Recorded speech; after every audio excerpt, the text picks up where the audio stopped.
door is closed. This door can only be opened with a...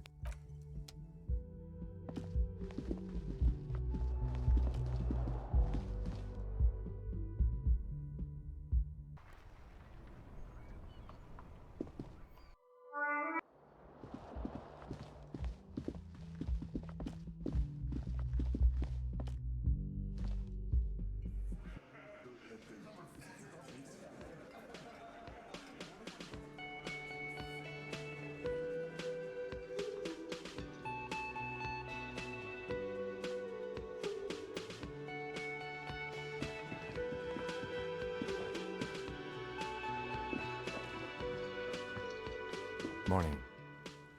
Looks like we can get to work at once. The union muscle turned up. They look rowdy. We should talk to them. A lot of things point to the dock workers union. The circumstances in Martinez, my preliminary information. Actually, that's not a lot of things. We should have dug up more yesterday. Still, we need to talk to them, and it won't be easy. I mean ungovernable. Martinez isn't exactly enthusiastic about the RCM being here. They prefer to be policed by the union. These men here.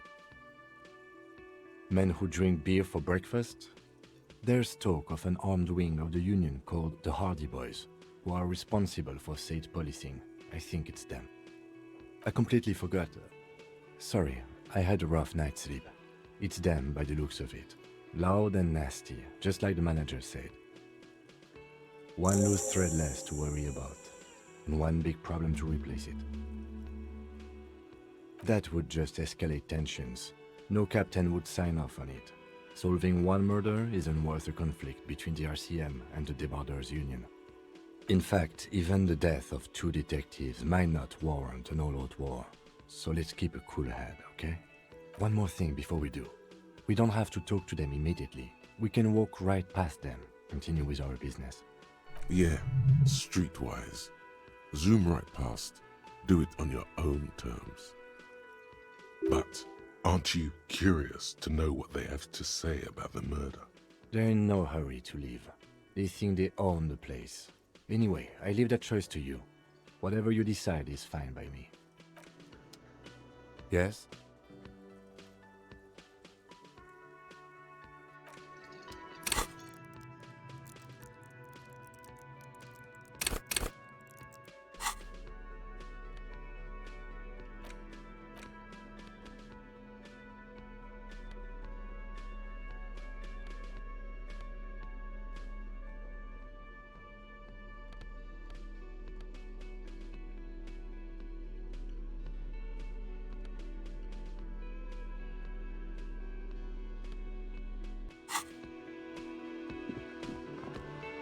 Can I help you?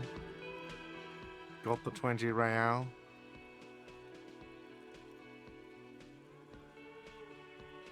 Then why are you wasting... Just a moment. She's agitated, judging from the way she keeps pulling at the frayed edge of her blanket. And there's no public phones nearby? The closest phone booth is down the coast. Sorry for the inconvenience, ma'am. It's fine, I understand. Thank you anyway. I'm glad to see you again, dear. Please don't trouble yourself about me, sweetie. I was just hoping to make a call, but the Whirling's phone line isn't working. The union office probably has a phone, but I can't really get there, or to the phone booth down the coast. And Gary's phone is dead too.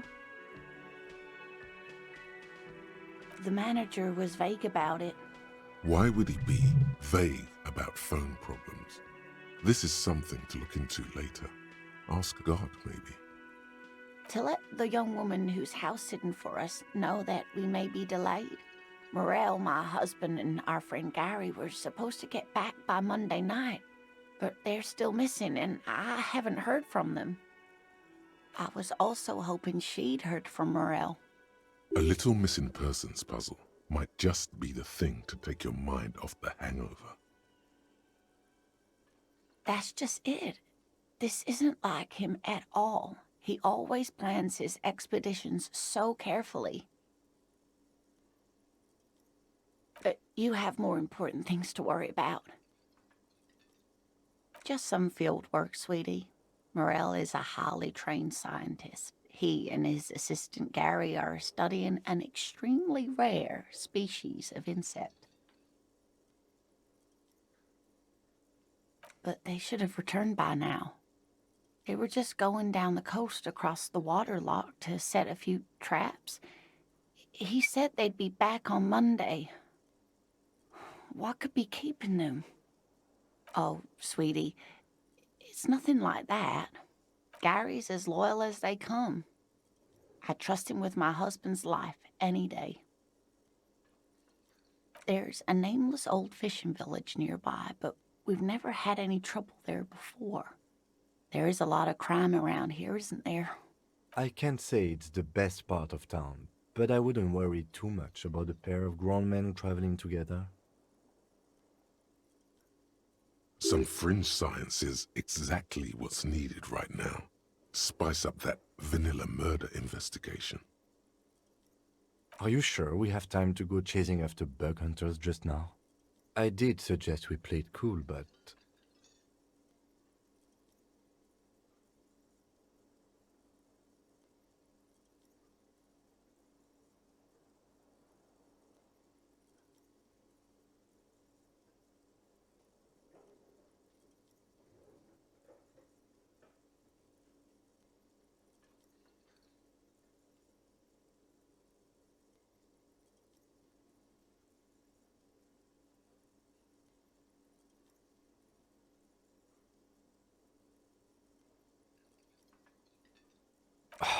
if you say so. Oh, thank you, officers. Truly, I'll be right here if you come across any sign of Morel. Oh, yes. A zoologist. A cryptozoologist, to be more precise. It's a pseudoscience that attempts to legitimize research into mythological beasts and urban legends. That's one opinion, yes. And people are entitled to their opinions. She's used to playing off such insults casually, but they still affect her. My apologies, ma'am. I did not mean to undermine your hobby. It's not a hobby, dear. It's a subfield of zoology, one specializing in animal species that are so exceedingly rare that many assume them to be extinct or even fictitious. Searching for such species called cryptids is difficult and often thankless, and frankly, many scientists are too lazy to do it. Universities these days are rarely interested in supporting real research. The quality of research at Revacholian universities has been on the decline, but you doubt there was ever a time when cryptozoology was embraced by the academic elite. Oh dear, I'm not sure where to begin. Well, his expression is slightly grumpy, but his eyes are always bright and curious, like a small boy's. And his palms are quite coarse from all the field work, but he's quite gentle. You can't go around Revachol feeling grown men's hands. If you want to find her husband, you'll need more concrete information. Oh, well, he's a bit shorter than you, but with a larger frame, and he has longish white hair, usually a bit uncombed. You might say wild, even. The lieutenant pulls out his notebook and begins jotting down the woman's description. One other thing, he'll likely have all kinds of field gear on him, even if he's not out in the reeds, you know, just in case. We'll be celebrating our 16th anniversary this autumn. Not the most numerically satisfying anniversary, but I like the less obvious milestones even more somehow. By a dating agency, I'm ashamed to say. I was looking to get back into the scene after recovering from my accident, and he'd just divorced. We hit it off, and, well, here we are. She's skipping over some important parts. Perhaps you'll find out more later. I hope I've been useful.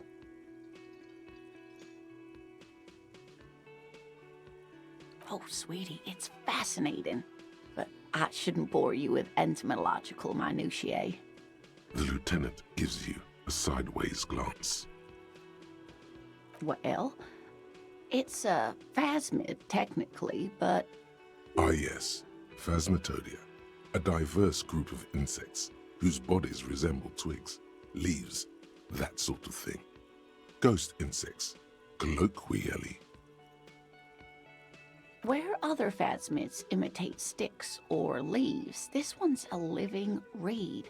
It disguises itself among the reeds here on the Insulindian coast. Hence its name, the Insulindian phasmid. Perhaps you'll end up co-discovering the phasmid with us, officers. I knew it. We're gonna be chasing made-up insects with cryptozoologists. It's not made up, officer. I can assure you. It's simply elusive, so much so that most establishment zoologists doubt it exists at all.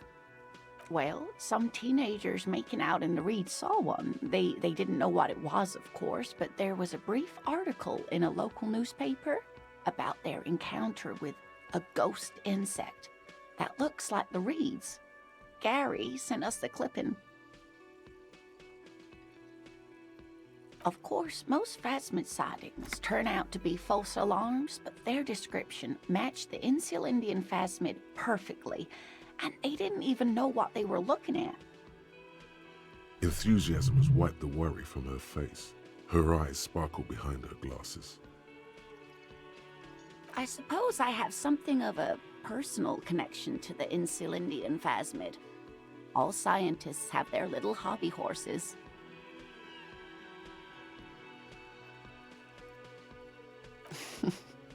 Not at all. Why else would it hide itself so carefully? Oh, I doubt it. No one gets into cryptozoology for the money, sweetie. Yes, it can blend in almost perfectly among the reeds. It's how it stayed hidden all these years, centuries even. Oh dear, I'm afraid I'm not explaining this very well. It is very special. Morel can explain it all much better. I wish you could hear him describe it. Then you'd understand, I'm sure.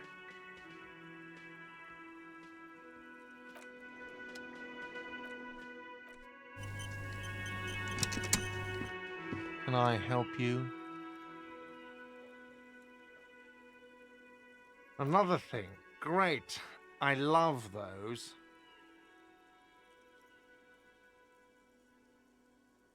Yes, and the phone company is taking its sweet time sending someone to fix it. Losers. It's not strange, it's inconvenient. Who told you that? Fine, yeah, it looked like someone had messed with the wiring. It was shortly after the hanging, but I don't know if it's at all related. Plenty of assholes around here who aren't murderers. If you do find out who cut the line, though, let me know, so I can forward them the repair bill. Yes?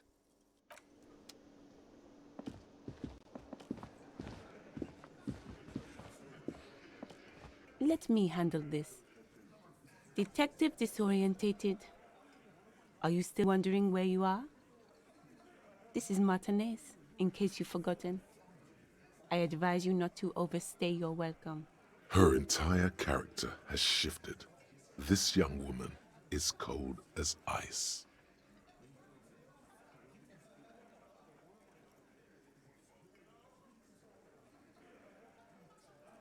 That's right. I am not a gardener. I'm a legal counselor for the Dock Workers Union. So let's get to it. You're looking for Titus Hardy? You think he has information that will help you? Maybe he does. That's Titus. Talk to him. But know this. I'll be keeping an eye on you.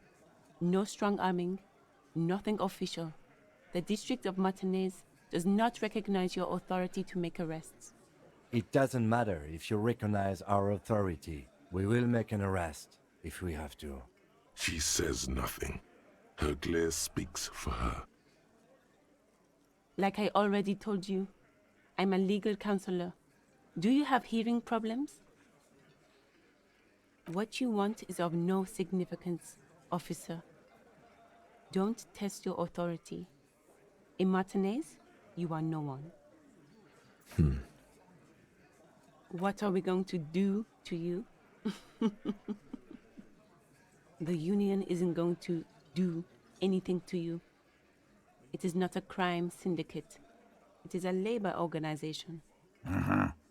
Goddamn right it is. If anything, it is the RCM who do things to people. But we digress. Aggressive, you make your living enforcing violence. These people are just dock workers. Just dock workers? Do dock workers spy on the police? We let you off easy, miss. Don't think it will happen again. Listen, you moral intern lackeys. You're a mob, enforcing the unlawful privatization of Revachol. 20 fat men in the Occident are stealing it all, and you're their bodyguards. Fuck yeah. So ask what you came to ask, or get back to your commanders.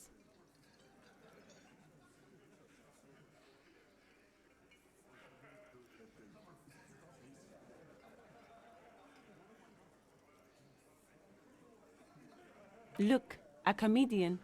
Do your job, ask your questions, then get out of Martinez. Strange. It's as if people don't believe a cop could be a socialist revolutionary.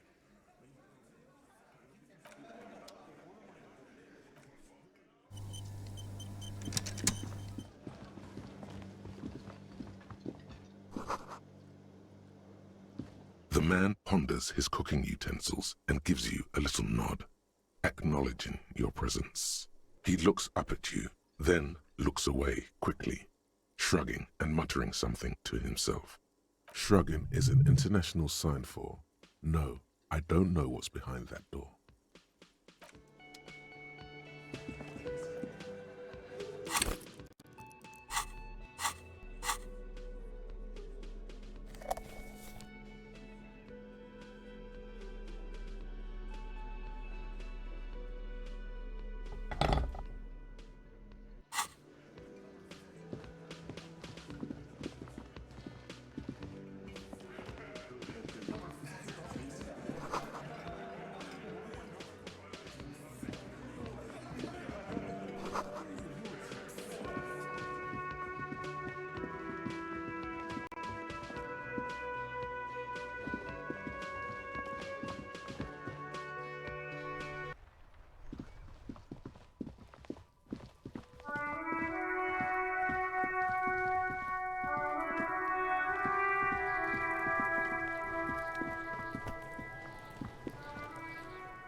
There are several footprints in the mud, left by work boots, anywhere from 6 to 12 pairs.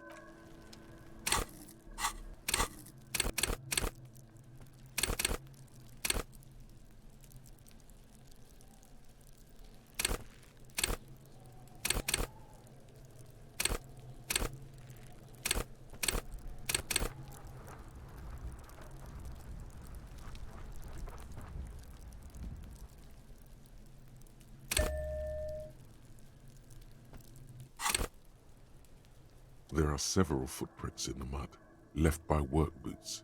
Anywhere from 6 to 12 pairs have walked here. Maybe more than 12. No, 8 pairs of boots have shuffled back and forth in the mud. 1. Standard work boot, steel reinforced toes, number 46. 2. Standard work boot, steel reinforced toes, number 44. 3. Hobnailed work boot, steel reinforced toes, number 43. 4. Standard work boot, number 45 or 46? You don't know. It's a miracle you can tell the prints apart as it is. The cold must have preserved them. 5. Another standard work boot, steel reinforced toes, number 44. 6. An aberration, light as air, even pace, same make of boot, but number 41. Impossible to tell. Could also have been an adolescent. The gait is undeveloped. You're not bad. It's as if the whole world darkens. Everything else has a thin film of unimportance on it, and the tracks burn in the middle of it, in a strange, beautiful way. 7. The glowing outline of a standard work boot, number 46. But the imprints are twice as deep as the others. The weight exceeds 200 kilograms. 8. And yet another standard work boot, number 44. There's an aberration in the pattern of the sole, however. The right sole is smoother, more worn. How many? I was pretty off then. I counted 20. I never got the hang of it. Hyperopia. Do you see anything out of the ordinary?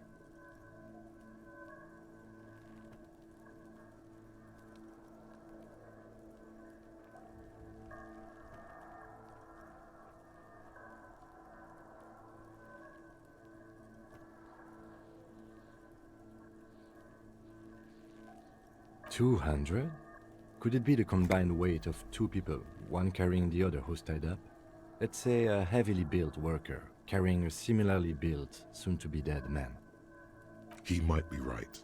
200 kilograms of living weight is unlikely. Possibly, yes. But why?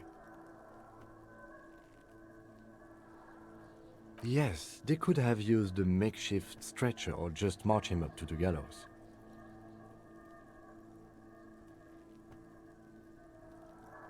You have a point there.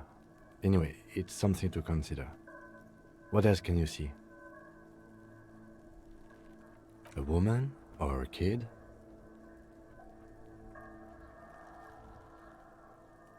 Okay, how do you know? He knows it's hard to discern sex from a person's gait. Understood. Anything else? Interesting. Let's name it the odd soul. Someone operating a workbench with a pedal, like a joiner at the harbor. Or maybe a drummer? No, it's not. Forget I said it. We are not looking for a drummer. Perhaps it could be a driver. A driver would wear out the right shoe before the left. The accelerator is on the right.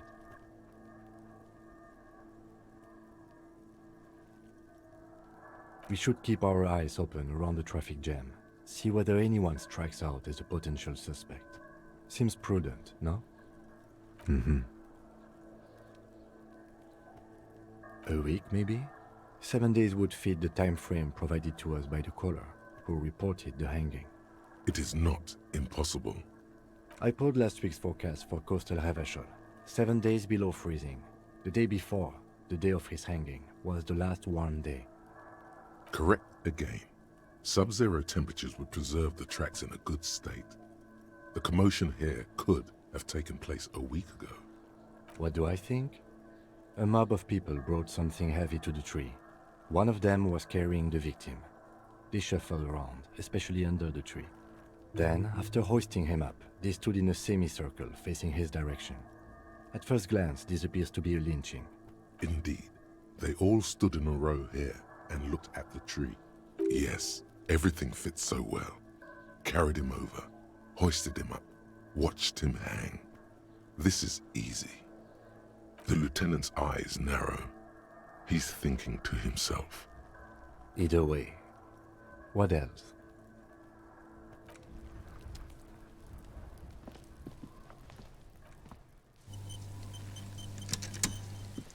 There he still is, looking right through you with his white eyes. The body below is entirely dedicated to that corpse smell. Emitting it is all it does now.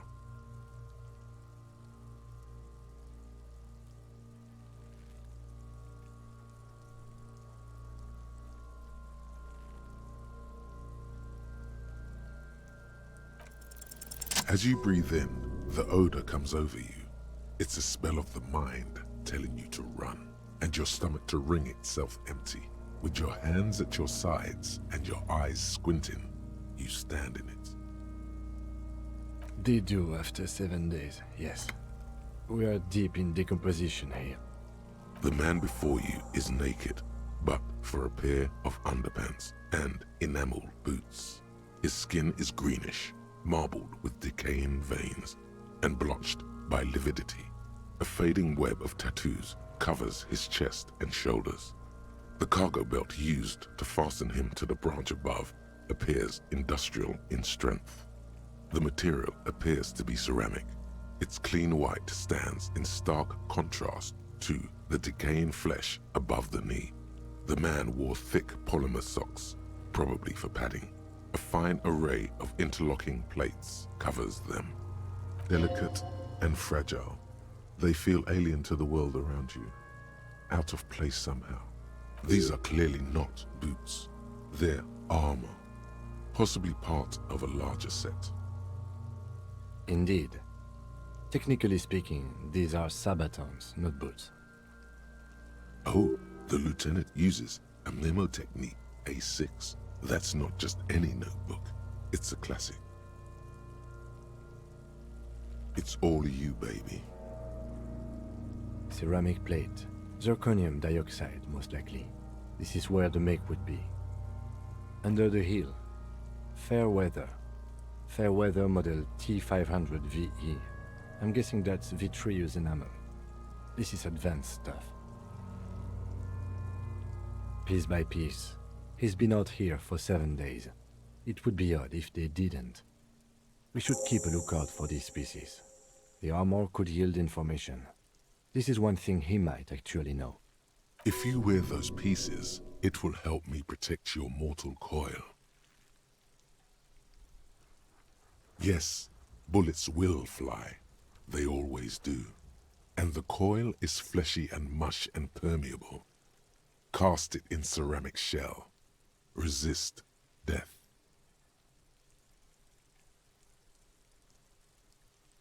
No, I think he had something precious underneath the clothes. They had to remove the jeans and shirts we found to get to it. And this kind of armor is often worn under fabrics. Nice. That makes sense. They usually hang them completely naked for that. La puta madre, the Mazda, the Besmerties and the like. This one still has his underpants. Fucking talking about underpants. Clearly, Kuno would like to interject something here, but there's not enough for him to hold on to. It is. It's expensive. We've requested similar material for our tactical units for years now. The constabularies deemed it too costly. In that time, we've lost 6 men to semi-automatics. For a full set, about 4 years of wages. For the northwest region of Revachol, an officer's average yearly income is 5,500 real, unadjusted for rank. Not too much, yes.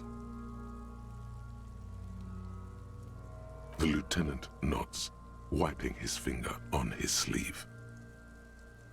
That's for us to find out. Mr. Gart implied he was security personnel for the harbor company. This confirms my own assumptions. Just something I scraped together from my station. An area report on Martinez. I'm sure you did the same. I agree. This equipment is way beyond what a guard can afford. A small bell-like sound fills the air, like tapping on the side of a porcelain cup.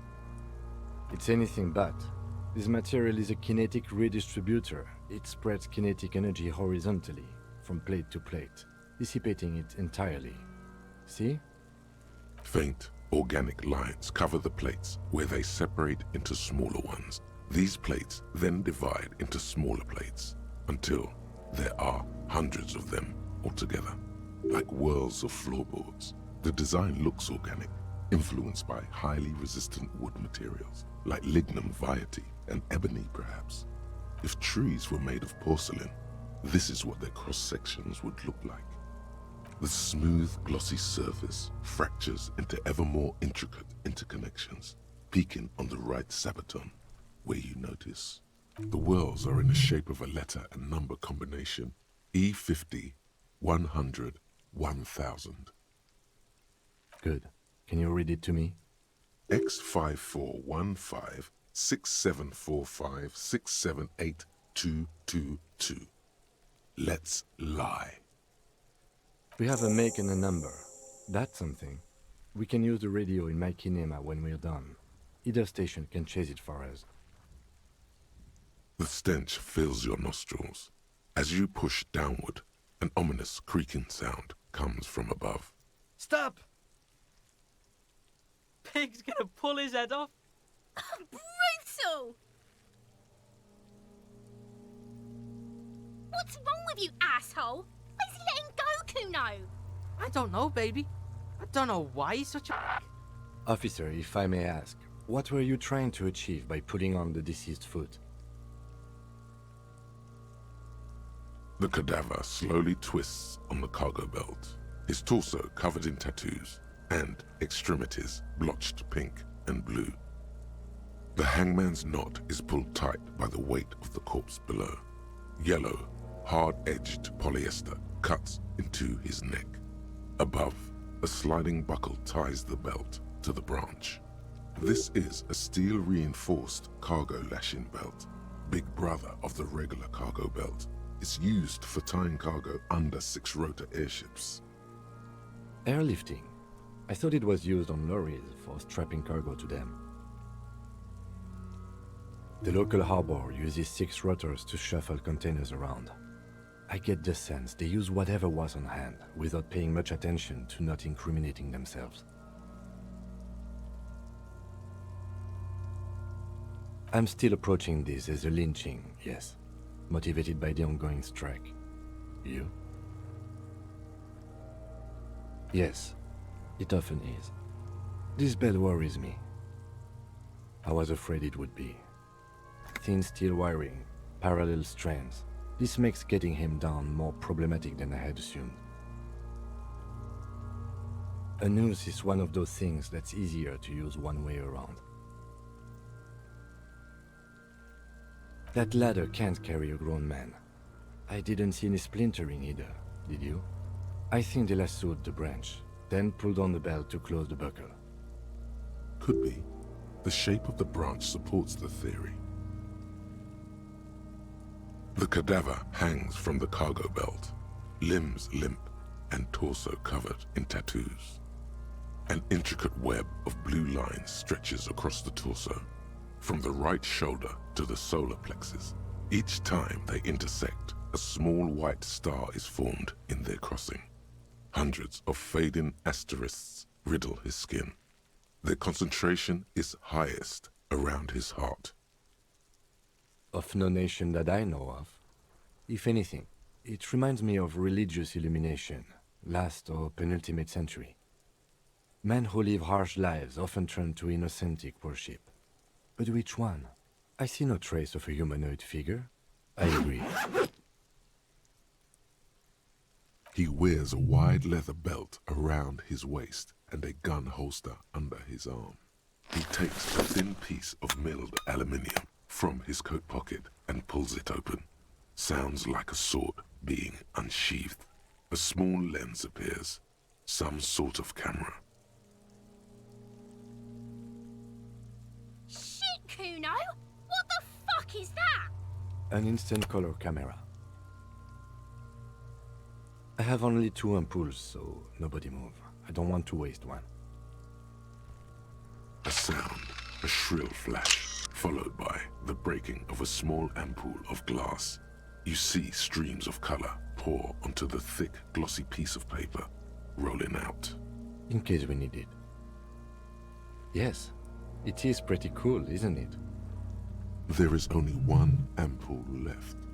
Use it wisely. It contains insight to the victim's person. By his build, I'd say this was a man of physical violence. The story he wanted his body to tell was important to him. It is his letter, to us. Someone should decipher it. We'll need to show it around.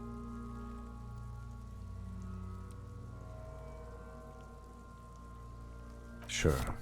Just don't lose it. The glassy-eyed corpse looks by, his mouth mute and his skin as colorful as the chemical rainbow on the photo paper, teeming with opportunistic organisms. His eyes are milky white and blind to the world, protruding comically from their sockets. There is no one home, just subaquatic terrors there. Dark brown hair grows on his head. His face is ready to explode from the organic processes inside. The death's head grin has passed. What remains is an unrecognizable mess. I'm gone. Into the wild pale yonder. In the past, way out in the west. I'm a joke. Look at me. A killer. A motherfucker. And a killer. Go ahead, Coppo. What do you mean? It's the power of your imagination. Go ahead. Ask me more questions. You fucking love questions. Because you're a copperoonie. Look at all of them go. Do you want more questions? Here you go, you loony. Fuck no. You're no Rooney. Between you and me, your name is probably Harry. You might be onto something there. Because you have. Do I remind you of someone? A child born with Muller's disease, harlequinism, grown up miraculously.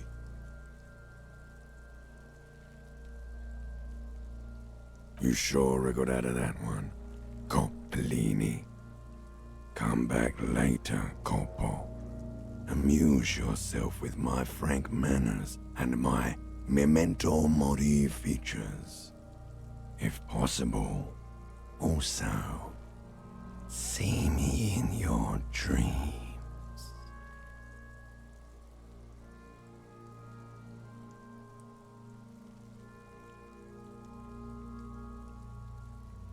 As you narrow your eyes, the monster before you blurs into a violent mess of green and pink. This is a trick. You've done it before. Pink is where the blood settled in the first hours post-mortem. You can use it to see if the corpse has been tampered with. Does his position at the time of death match the discoloration? Only the lower extremities are pink with a dash of blue. His fatted hands, thighs, and his neck, just above the noose. The rest of the corpse appears dark green in the cold spring air. I see it. His neck too. The lividity goes right up his chin. We have good, well-pronounced discoloration here. The monster comes back into focus, an explosion of color, coursing with dark marbled veins. His stomach appears pregnant with something. Black liquid streams down his thigh and onto his boot. So, what do you think?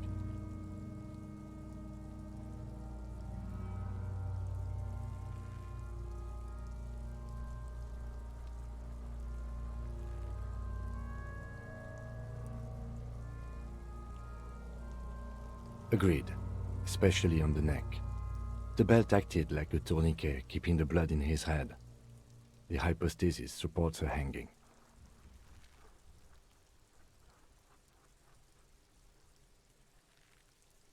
There's always a chance. We should check for ligament marks on his neck to see if they're in tune with the belt. We'll have to get him down first. I agree. His personality is no longer a part of the world. Totally dead.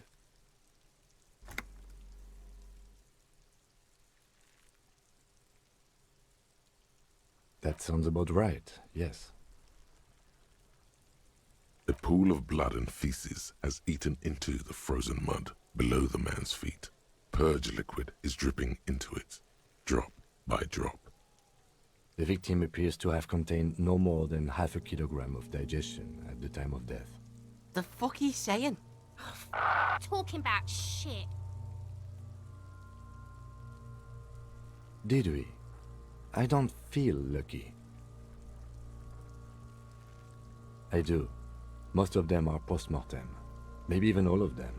The delinquents have made our jobs harder with their little sport. Stop talking in riddles, coin slot. He means you fucked him up good, Kuno. Fucked him up brutal-like. But there is no breath to catch. Only the cadaver filling the air and your nostrils. He slowly rotates before you, decomposing. Of course. You have come back later, Corporal. Amuse yourself with my frank manners and my memento mori features. If Are you sure we finished the preliminary examination of the cadaver? We might miss some of these things once he's done. The cadaver slowly twists on the cargo belt, his torso covered in tattoos, and extremities blotched pink and blue. The steel-reinforced belt presents a unique challenge. I brought chain cutters, but I don't see a good angle of approach to the belt. He doesn't actually think the challenge is unique. He thinks it's frustrating, annoying, and harder than he thought. The cadaver is a good 1.2 meters up. Neither one of us can reach the belt without assistance. And even if we do, there's the question of cutting the airship strength material. Someone else? You mean like the police? Sadly, yes. The whole RCM is out there right now, doing the exact same thing we are. Are we in a rush to help them? Not with this on our hands. I know it's hard, but I assure you, the others won't come to help us. And we have a growing sanitary concern here. We need to get him down, fast. Climb up there and saw the branch? There has to be a less risky way, with less falling down of trees. We are not getting him down already. Not getting him down is a task that's already accomplished. Sadly, it's not our job to keep him up there, but to get him down. How do you plan to get him down, then? With social sensibility? Are you going to educate him down? Yeah! Bang bang time, pig! Shoot his head off! How? Where the buckle ties the rope to the branch. That's a good spot to aim. Where? Ah, yes, I see. If the shot hits that, there might be a chance to release the belt. Yeah, now we're talking. Entertain a Kuno with some shit. They'll miss! The pigs will miss Kuno!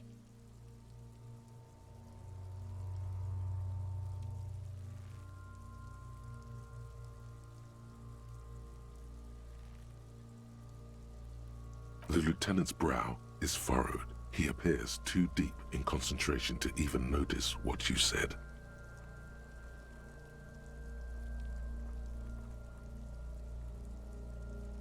Silence. With his elbow sharp, the lieutenant unzips his jacket and produces a lightweight firearm. He drops a paper cartridge in the barrel, separates the scouring stick, and gives the cartridge 5 tucks, securing it in place. That's a Kiel A9090 Armistice, mass-produced muzzleloader, ascetic, frugal, one of the most common firearms in the world. He then steps back and assumes the fellow Stess position, taking aim. The corner of his eye twitches. His finger is on the trigger. He's gonna fucking miss! The kid's voice is drowned in a shrill blast that echoes off the walls of the surrounding tenements.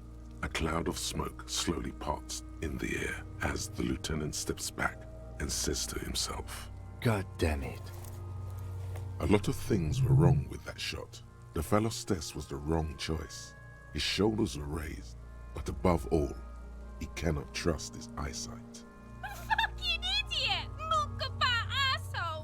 Kuno could have hit it easy, but then Kuno's not fucking handicapped, is he? Kuno's sorry too. Kuno feels sorry for the Beano Clad. The lieutenant doesn't say a word, just looks at the gun in his hand. No, we are lucky as it is. We didn't break anything, and the victim remains uncompromised. Any more mistakes could put us in an unfortunate position with the locals. We have eyes on us. I didn't do us any favors with that. I have to say, it's beginning to look unlikely we can get him down without assistance. You know, you don't feel like too bad of a shot yourself. It's bad as it is. Us shooting firearms like punks. Go ahead, I'm not stopping you. Just don't lose it. They only have one gun. This is the sorriest pair of pigs Kuno's ever seen. Yeah, take it, you fucking banana poika. Take it and shoot yourself in the mouth. The cold piece of bakelite and gunmetal is surprisingly light. Your fingers fit right through the guard, instinctively resting on the trigger. You've held this, an A9 armistice, before. At some point, it probably used to be your choice of firearm.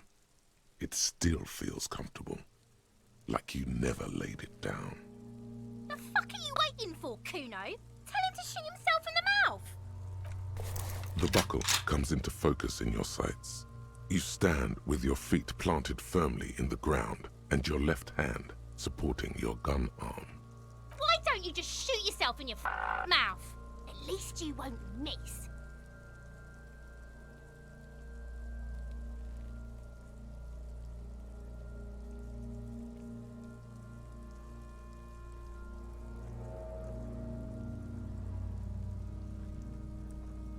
Your field of view narrows. The branch slowly moves, becoming entirely two-dimensional. The metal buckle glimmers, slick with the falling rain. The corpse slowly rotates. The slow movement of the branch in the wind and your shoulders directing the gun sync up, dancing hypnotically. Look, he's crying. You gonna cry now, fucking faggoty?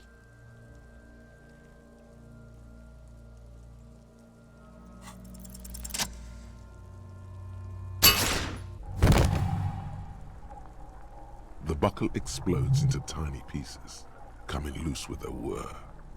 With your hand numb from the recoil, you look at the body slump down. For a moment, the man appears to kneel in front of you, looking straight at you, helpless, trapped within itself. Communism. It takes a millisecond for the association to flash within your cortex. You have no idea where it's coming from. Only that it's right.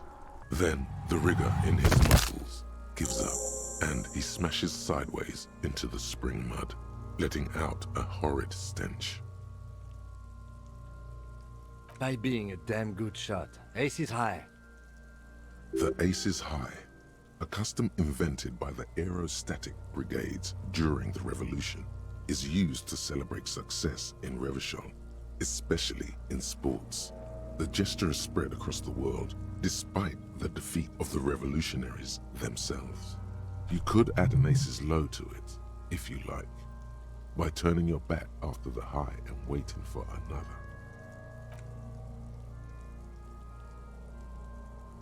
The high arrives with a sharp slap.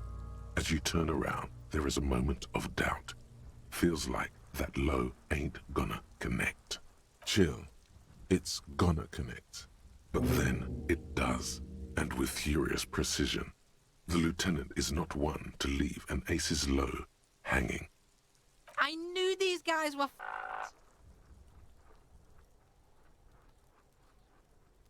We will perform a field autopsy and determine the cause of death. But before... Excuse me.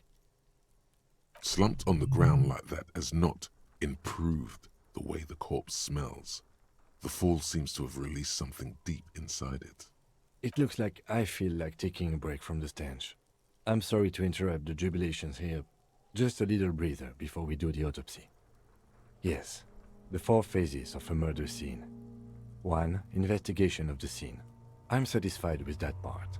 The trash container, the prints, we've been thorough enough. 2. Initial examination of the victim. We were exhaustive in our efforts there. Good job. 3. Field autopsy. This will not be pleasant or easy, and it will have to be performed on the scene. The fuck are they on about? Cops are gonna cut his shit up next. 4 and final, transport of the coroner's case to the district morgue. I'll do that. God, it stinks.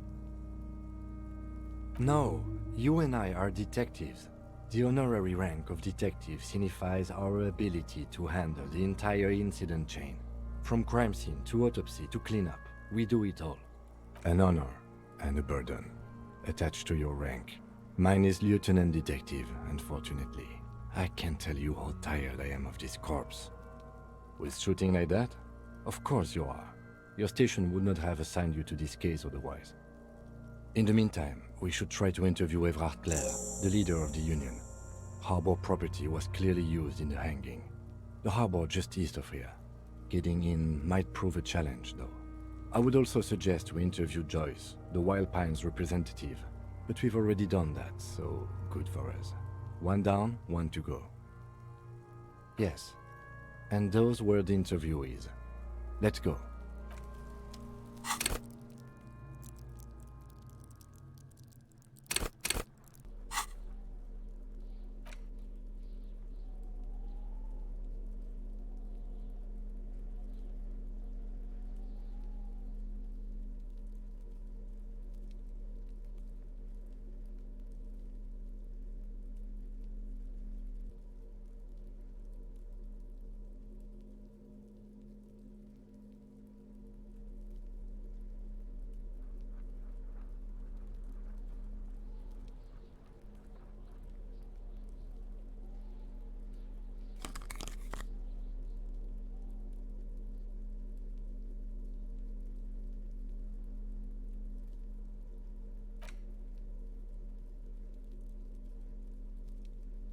An intricate web of blue lines stretches across the torso of the hanged man, from the right shoulder to the solar plexus. Each time the lines intersect, a small white star is formed in their crossing. Hundreds of fading asterisks riddle his skin. Their concentration is highest around his heart. The pattern still kind of has an ethnic feel to it, but nothing familiar. Gone. For you to discover. You've gotten as far as you will without assistance. Someone who knows about history could tell you.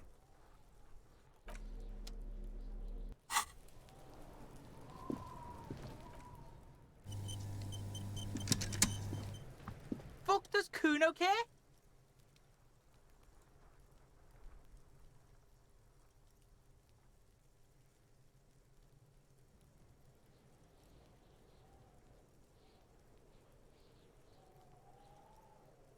The fuck about it? Kuno doesn't give a shit about the armor. Kuno's fuck gimp's got one big thing wrong with him. He's a fucking mutant. Look at him. Fucking growth hormone shit. He's a giant. The armor's too big for any man. Kuno doesn't give a shit about that freak armor. Kuno threw that shit away. Kuno tried to get the helmet on. It was too big. Kuno kicked that shit in the sea, rugby style. That shit means nothing to Kuno. Yeah, that shit means nothing to Kuno. Kuno doesn't give a shit about material shit. Kuno's a fucking monk. You wanna fuck on someone about that armor? Go fuck the mustached Union fuck. The jolly troubadour shit at the gate. Yeah, cock and boot. You know that jolly Union cow fucker? Came around talking about cows or some shit? Came around pretending like he cares about cows? Yes, you met him at the gates. The one with the boots and the jolly smile. Yeah, he's the one you want to talk to. He's fucking crazy about that armor shit. Coming here pretending like he likes cows. Trying to catch a peep at Kuno's armor. Curious, my liege. Why did Kuno feed you this information? Yeah, Kuno's doing charity today. Kuno Day. Kuno feels sorry for you two loser pigs. Kuno's doing pity now. Still, Seems suspicious. He may have it in for that guy. Or you may be paranoid. That is also a possibility, sire. Fuck are you talking about? What is this contusion shit? He says you're stupid, Kuno. They want to make you stupid again. Oh, did Kuno make your shit sniffing harder? Obstruction of shit sniffing? This is Kuno's kingdom. Kuno fucking rules here. You hear the lieutenant hum. You're testing Kuno's patience here. Get lost, Yeah? The kingdom of Kuno? The fuck do you want with it? Yeah, whatever. Kuno doesn't give a shit.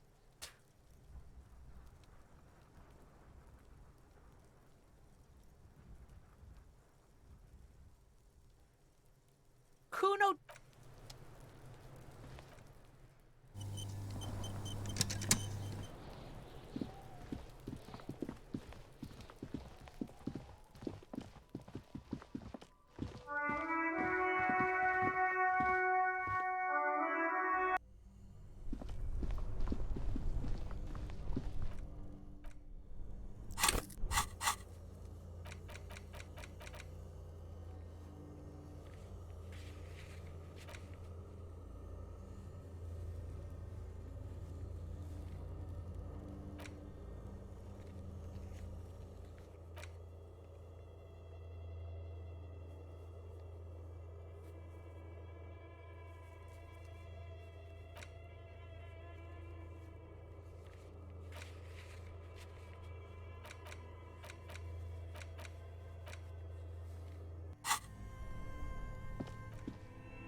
The bear's eyes are dead and empty.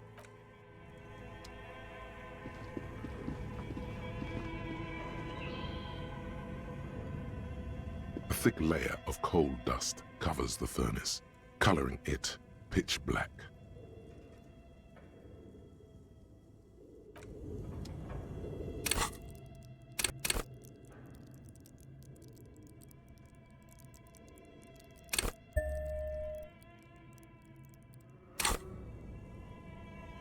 A thick layer of coal dust covers the furnace, coloring it pitch black.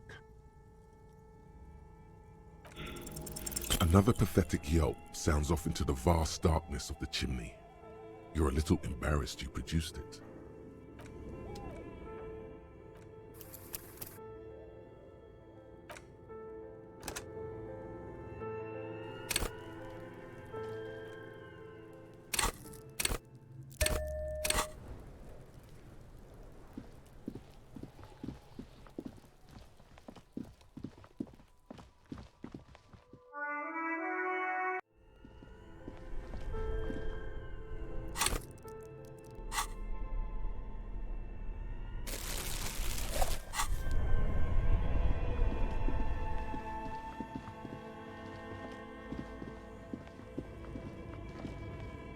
A thick layer of coal dust covers the furnace, coloring it pitch black. Something breaks loose in you. A mighty bellow echoes throughout the chimney's depths. The chatter of tiny voices above suddenly cease. Then, Hello?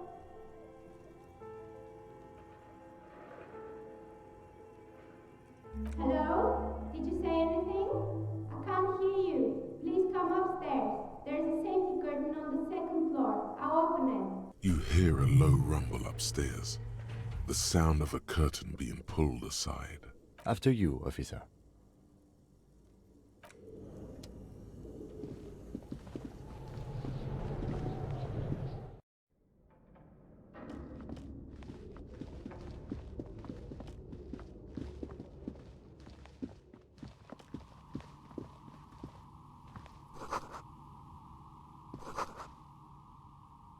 Hello, I'm Nia.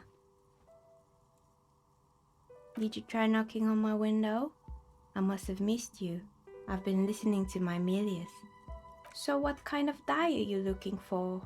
She's got a direct view to the backyard. You should interrogate her about the lynching. Yes, Amelia is like a call-in station. You need a two-way radio to access one. That's why I have these. Mostly, they just teach you to swear in different languages. But some of the stations can be quite interesting. I was so absorbed, I must have missed you knocking. Then how did you get inside? By the south entrance? You know what? It doesn't even matter. What matters is that you're finally here. Let's talk dice. Did you have something specific in mind? I'm a novelty dice maker. Tell me the name of your role-playing system and I'll make the die you need. That's why you're here, yes? As she speaks, her bone-like fingers fiddle with a ring. Her bones light, but her hands strong. Role-playing games? You know the one made by Fortress Accident. Does that count?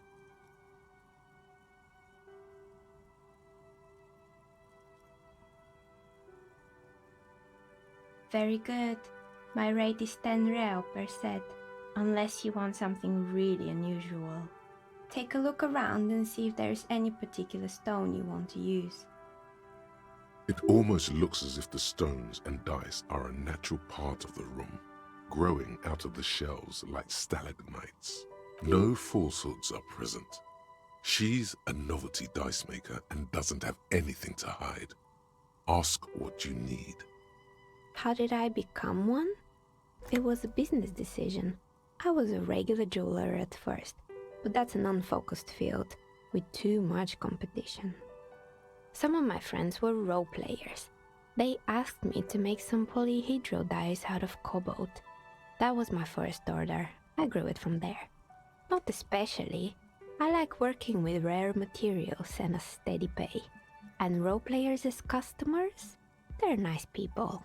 Some of those nice people have big bucks to spend on novelty items.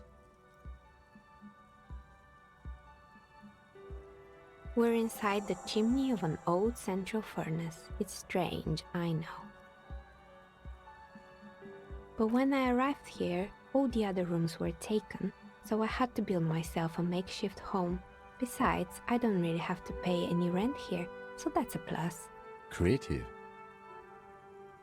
When she arrived here, there was no room anywhere else. She must have known the other businesses.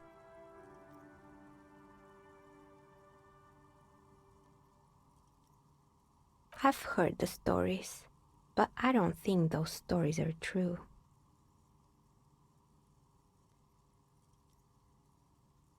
Plaisance, the bookshop lady? I've heard that her business is doing rather well. Have the energy spared her somehow?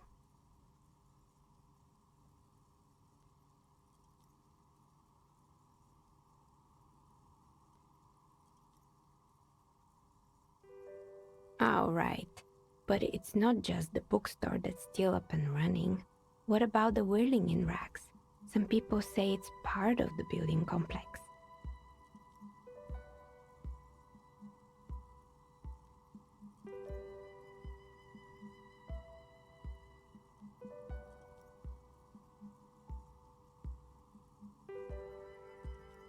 You could say so.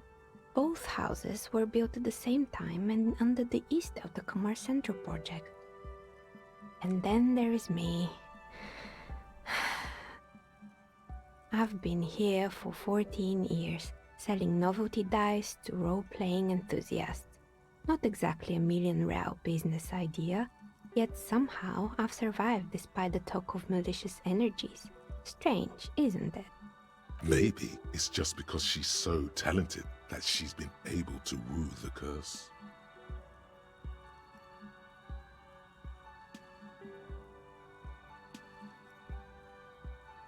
I was just about to ask, what do you think? Do you think the curse is real?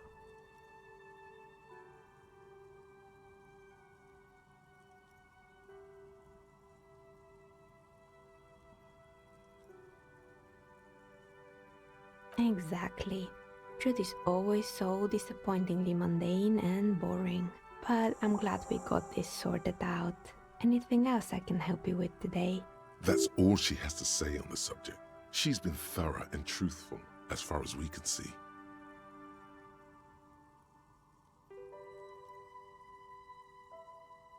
More or less.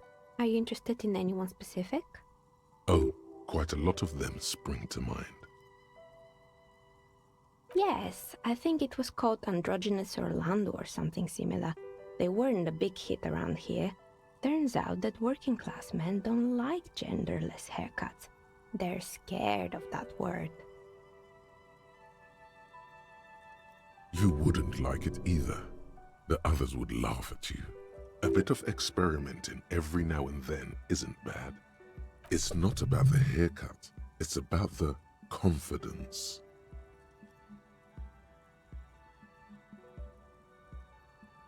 I guess it just wasn't the time yet.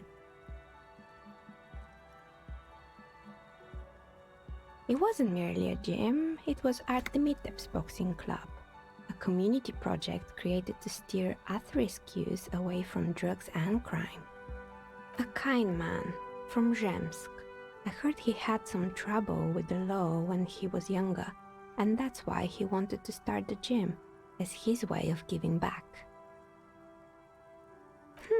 Kuno. Who's Kuno?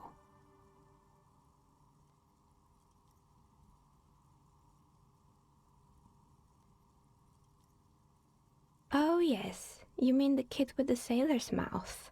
Yes, I've heard him yelling profanities in the backyard. I think it would take more than a gym to help that kid. It didn't. If anything, it made the youth situation in Martinez even worse. At some point, someone started a rumor that the punching bag downstairs was full of amphetamines. It's not really full of that. No one would store their drugs like that.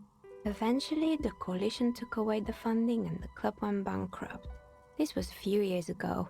It's gotten much more peaceful around the plaza ever since. Oh, this one's a mess. There used to be a company that promised to repair windows 24 hours a day. What could go wrong with this one, right? Turns out, the business was actually set up as a front for an illicit group that was producing snuff milieu. Who would have guessed? What's the snuff milieu? And they never cleaned up the debris either. Now it's just littering the hallway and I have no idea how to get rid of it on my own. It's a Sub Rosa radio station that broadcasts real murders with real victims. Some people pay good money to get off on it. Nothing changes in her tone as she says that, as if it's just another piece of information to lay out for the world. Don't worry, the ICP has a separate division that deals exclusively with unlicensed sub-roses. This isn't our problem. Good luck with that. It's not easy catching those perpetrators. You mean Mr. Fabron, the taxidermist? No, he mostly just did drugs. Anything else?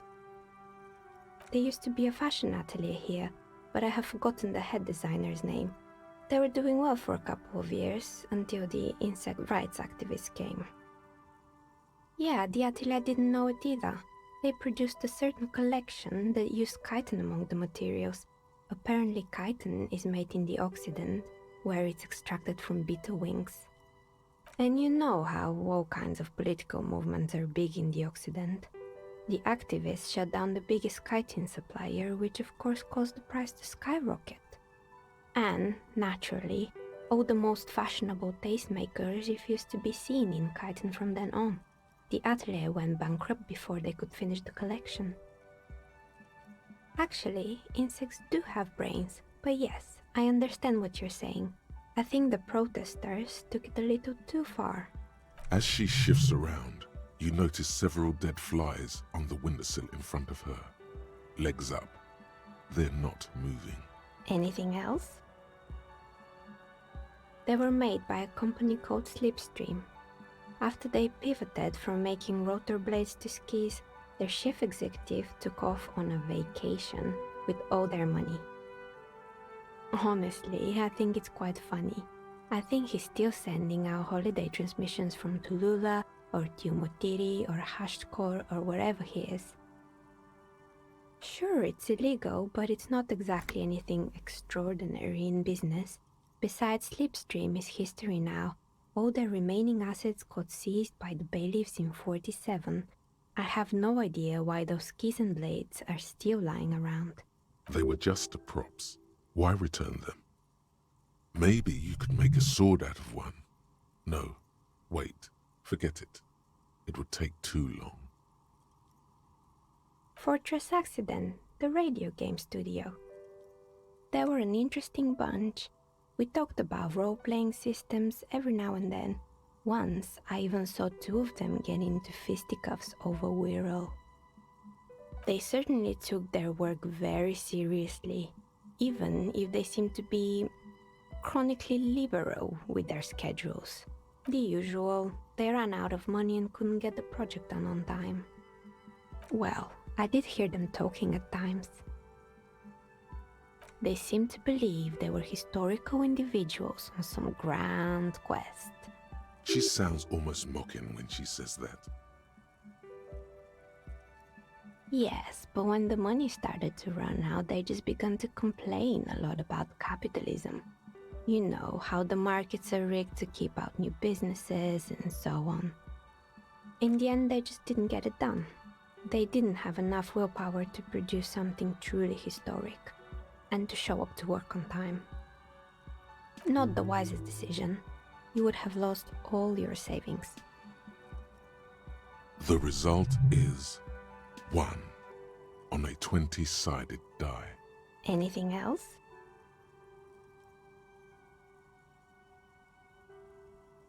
Oh boy, the fabled Revachol ICT.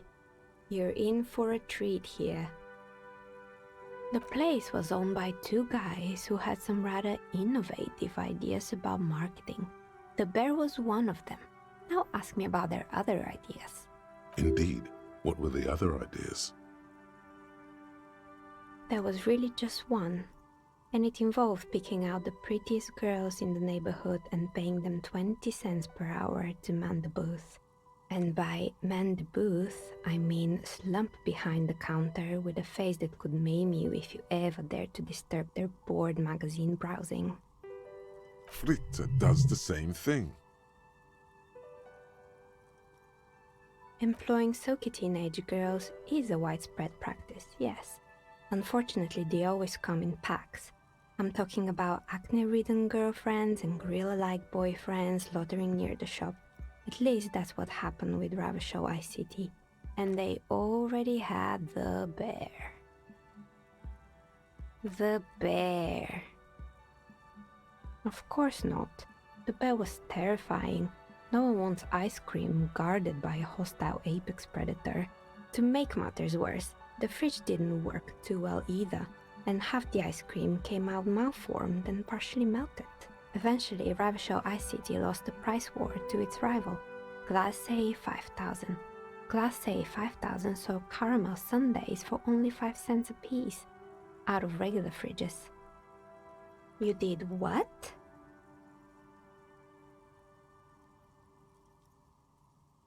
Ugh, of course they left it plugged in. Even in death, the bear is costing them money. The taxidermist who made it said it was his vision beast. He said he met his vision beast while high on desiccants. He called it Megatherion. Sounds cool. Megatherion, a mega wild beast. It's an imaginary beast that guides you through life by telling you to do more drugs, mostly. Do you? Well, good luck keeping it under control. Anyway, now you know the story of the fallen ice cream empire. Little sparkling embers under the window. Anything else? Another failed business, perhaps? I've been here for a long time. Oh, right. I hope you didn't try to ring me. I think none of those doorbells work, including mine. I'm still in the middle of connecting the wires. Sorry about the confusion. The doorbell with the empty name card must belong to her then. That's right. I haven't even written my name there. As I said, it's quite useless right now. It doesn't work yet. You could say so. Both houses were built at the same time and under the East Delta Commerce Center project. That explains why you can call the whirling from the intercom, albeit I doubt that anyone responds. If the whirling is part of the same building, then it's part of the Doom commercial area. The darkness of this place is there, too. Right, it used to be a gaming arcade. This is an ancient failure, before my time. I'm not surprised, however. My advice, don't base your business on a fad. Hypnotism, floriography, trick-track, especially pinball. Agreed. Pinball is the worst. It can't be true. They don't work here anymore. They've been gone for years. Are you sure it was Slipstream SEA? Was it a woman? Maybe it was Plaisance from the bookstore. Oh, right. But did this person say anything? Tricentennial Electrics? It used to be a major electric company 100 years ago. Are you sure it wasn't just some kids playing a prank on you? It was too real to be just a prank. Either we're dealing with a professional actress, or whatever happened, keep your cool. It's probably better to admit that it was a harmless prank. Oh, the kids these days. We were just one of them, and now they're terrorizing us. No solidarity. Why would Slipstream SEA have a 100-year-old recording as their doorbell message? Doesn't make any sense. I'm still convinced it was nothing more than some elaborate prank. My money is on electrical anomaly. I've heard of these, especially in an old building like this. Sure, I'm listening. I'm pretty sure it still doesn't... Sure, I'm listening. Good. I hope it clarified things a bit. What else? I'm listening. Good. I hope it clarified things a bit. What? Nothing really. I didn't know him. The lieutenant looks at his notebook, then the woman under the large window. Your window looks directly onto the courtyard.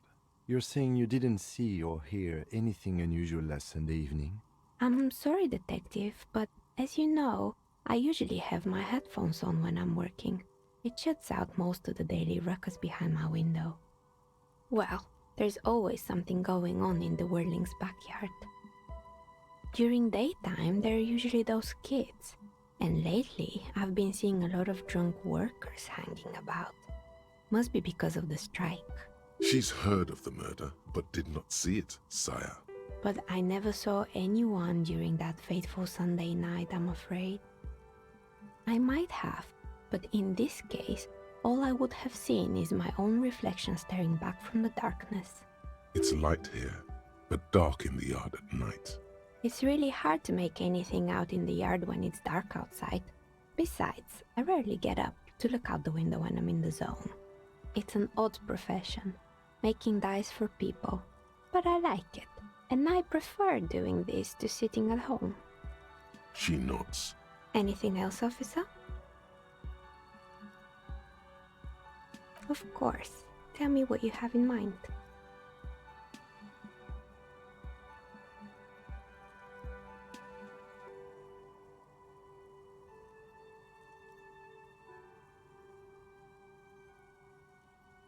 I think I have just the right one for you. You're a police officer, right? Here, catch. They're a gift from me. A beautiful woman tossing you a gift.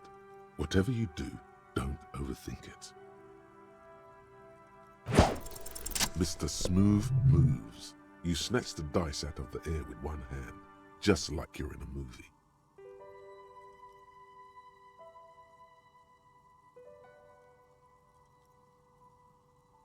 Oh, what are the odds? The red one is made of bloodstone with a lapis lazuli inlay, and the blue one is the inverse. I believe these dice are your lucky charm, officer. She winked back at you. Can you believe it? You truly are Mr. Smooth Moves. You definitely need luck in Martinez. Was there anything else?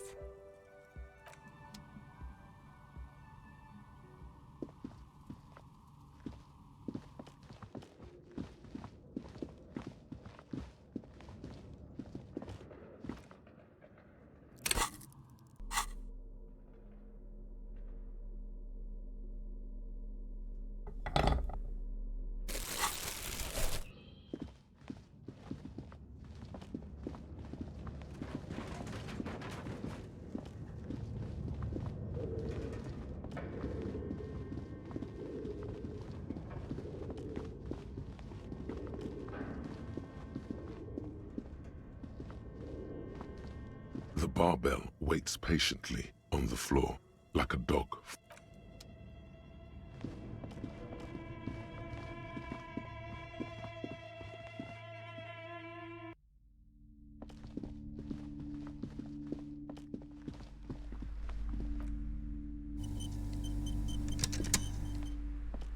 A small mountain of colorful board game boxes. There are numerous types of games for all ages. A lot of shelf space seems... Hi, Ace Detective. Are you here for more books?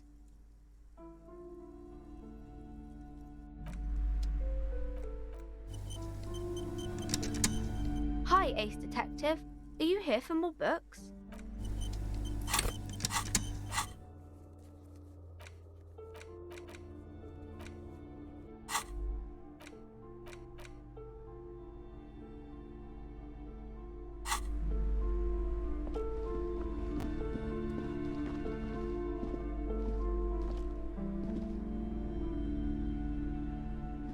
What have you found? And also, do buy the books. There may be teachings in them. A novelty dice maker?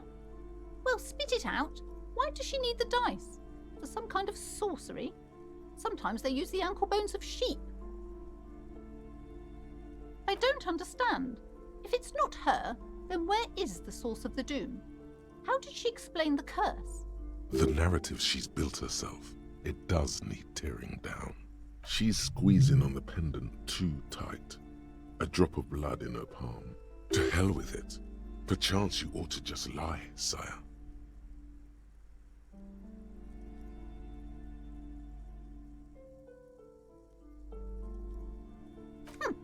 Too many inconsistencies. What kind of talk is that? Good luck persuading her. Some people can rationalize anything. I am not doing as well as it looks like I am. I only have my Simonese wards to thank for the protection they provide.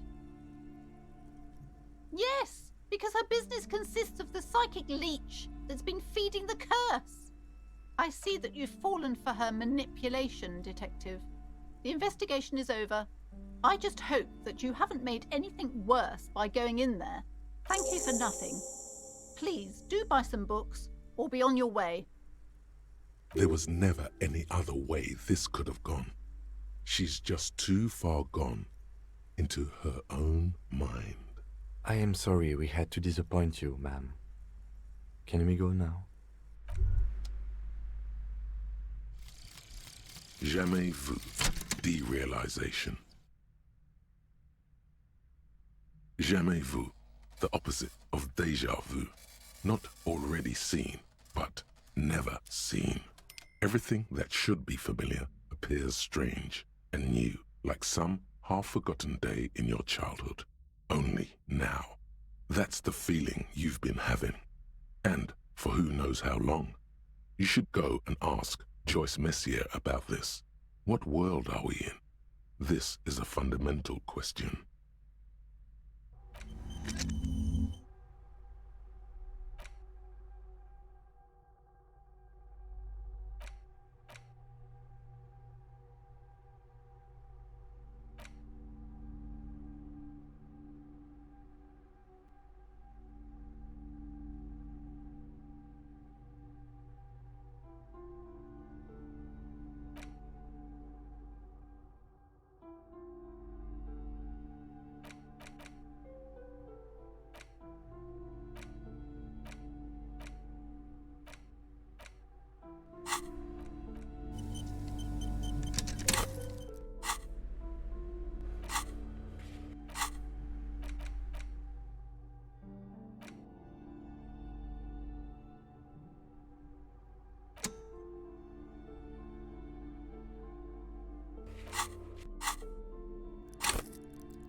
Shelves filled to the brim with crime novels featuring the supposedly stalwart Vespertine detective, Dick Mullen.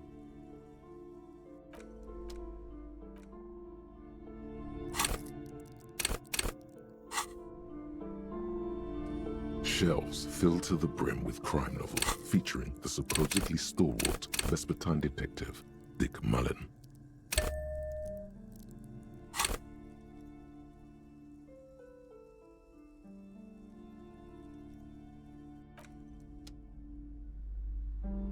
Shelves filled to the brim with crime novels featuring the supposedly stalwart Vespertine detective, Dick Mullen. Your attempt to grasp at the answer fails. It seems very close by, pulsating just out of reach.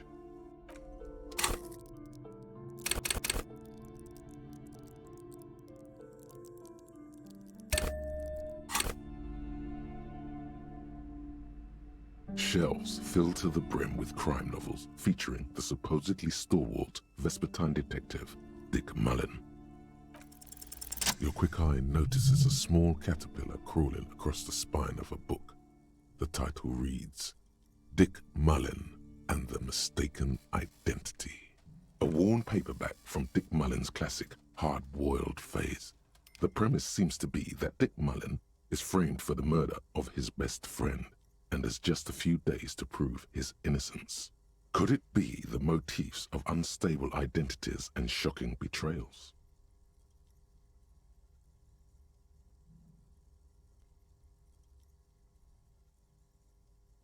Then this is the book for you. Of course. Such violence and immorality. I mean, enjoy.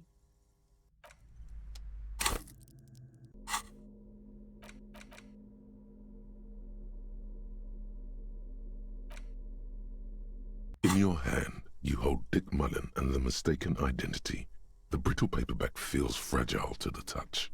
The cover features a pastiche of different scenes. In the foreground, a man in a dark overcoat clutches a pistol to his chest. Rising up behind him are two silhouettes wrapped in a passionate embrace. The tagline reads, Detective Dick Mullen must prove his innocence after an old friend is murdered by someone who looks just like Dick Mullen. That seems to sum up the premise nicely. Are you really reading that, detective?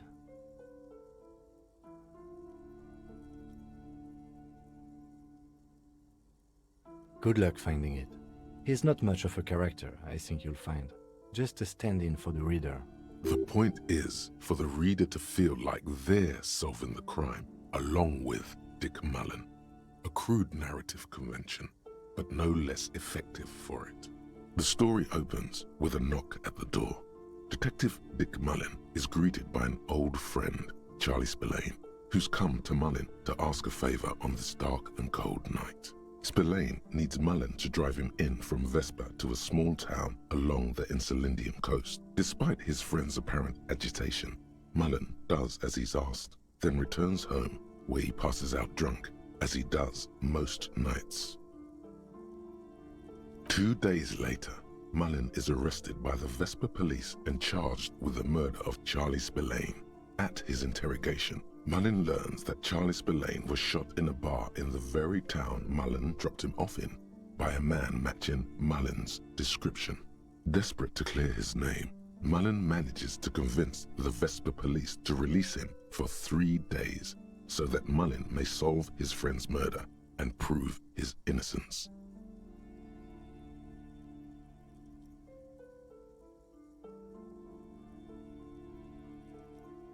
What's the matter, detective? The lieutenant shrugs, resigned to the idea that his profession will rarely, if ever, be accurately represented in art and literature. Of course, Mullen didn't do it. That's the whole premise of the book. Anyway, Mullen returns to the seaside bar where Spillane was murdered and meets a beautiful, mysterious woman named Diana Deneva. And not just any dame. She's truly one in a million, a knockout whose mind is as dangerous as her curves. But she's got a secret. Secrets are the currency of human relations.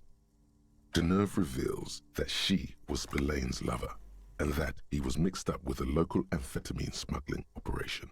As soon as Mullin begins pulling at strings, the whole conspiracy begins to unravel. Not only is the local police captain in on the amphetamine ring, so is the son of a powerful politician and a strung-out art collector named Torvald, each of whom has his own reasons for wanting Spillane dead.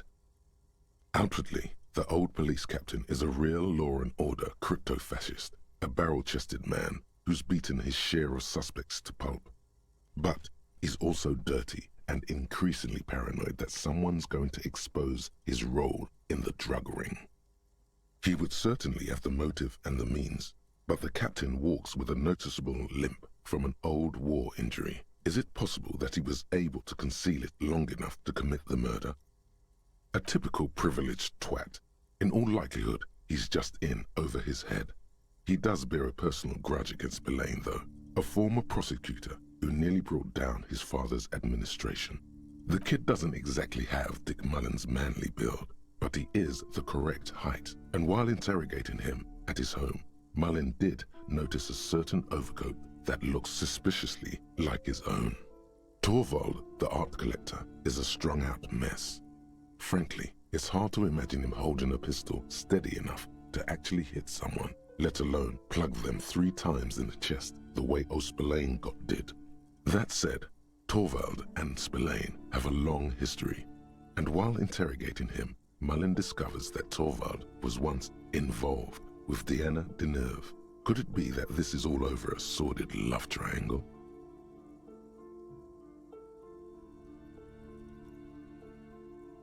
One evening, Deanna Deneuve comes to Mullin's hostel room in tears. The two of them drink half a bottle of vodka, and soon they're seeking comfort in each other's arms. Yes, comfort and pleasure. The warmth of another human's touch. The burning taste of liquor on her full, sweet lips.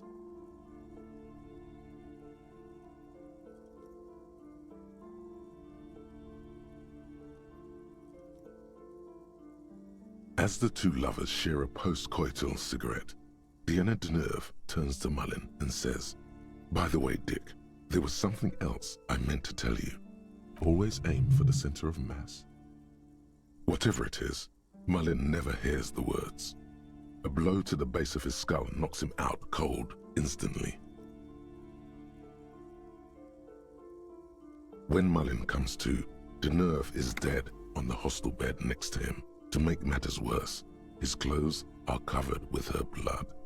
Mullin trashes his blood-stained clothes and flees the hostel, knowing it's only a matter of hours before the cops discover Deneuve's body, if they haven't been tipped off already.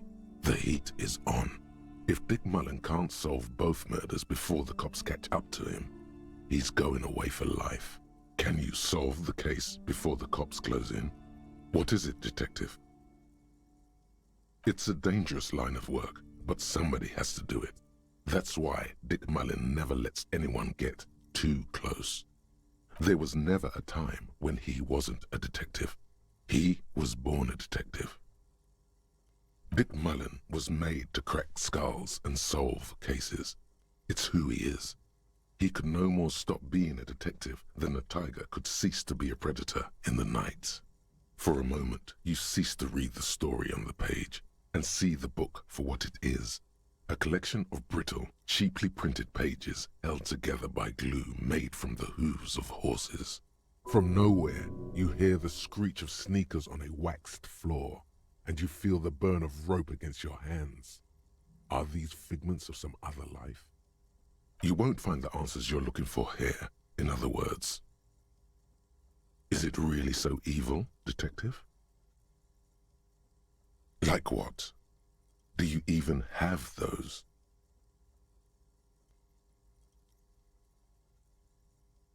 Did you lose them, or did they leave you? Do you even know the difference? But then, what does this book know? It's just a poorly made piece of pulp garbage made to be consumed and discarded. So, who did it, detective? Who killed Charlie Spillane and Deanna Deneuve?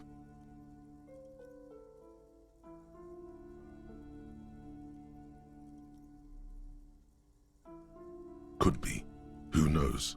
Only one way to find out. You begin furiously flipping through pages. Even as you know these books follow a series of well-worn tropes, you find yourself completely engrossed. You're turning pages so fast, you don't even notice the ancient spine coming unglued. You try to grab the pages as they come loose, but your fingers aren't quick enough. They're gone. Dozens of pages scatter across the floor. The last fifth or so of the book seems to have been lost. It's possible that you could gather and reassemble the pages, but it would take way too long. Too bad, Detective. If it's any consolation, the resolution is almost never very satisfying. And on that note, perhaps we should get back to making sense of our own case? Last year, more than 71% of murders in Revachol went unsolved. In Revachol West, that number was closer to 85%. In your hand, you hold 4/5 of Dick Mullen and the mistaken identity.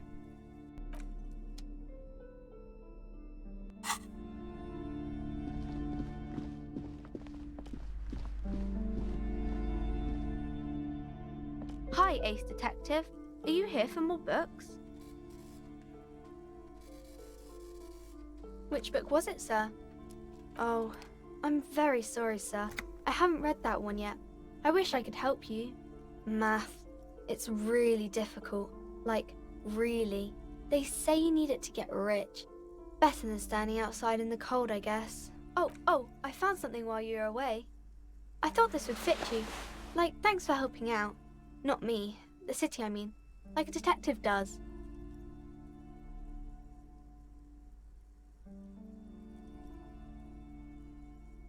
Yes, I bet it looks good on you. Really serious. Right, I have to get back to my homework now.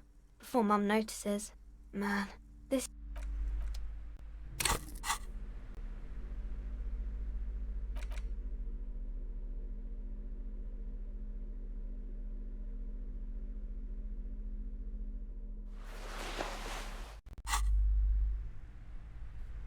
Hi, Ace Detective. Are you here for more books?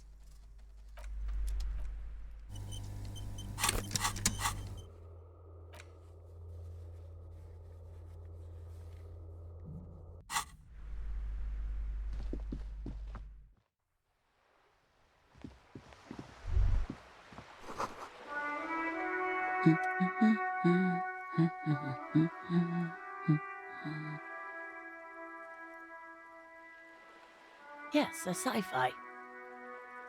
Me? No one. I'm just a working-class woman. If she's such a working-class woman, why isn't she working? Not all the time. Right now I'm browsing books. Even a working-class woman needs something to read. It is. I know you are.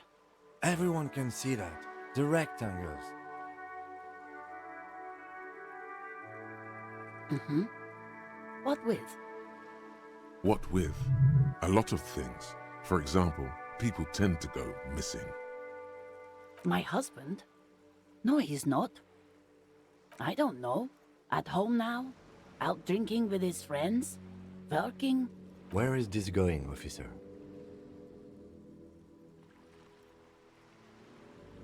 She gives you a short nod and shifts her attention back to books. No, absolutely not. Are you a policeman or a nanny?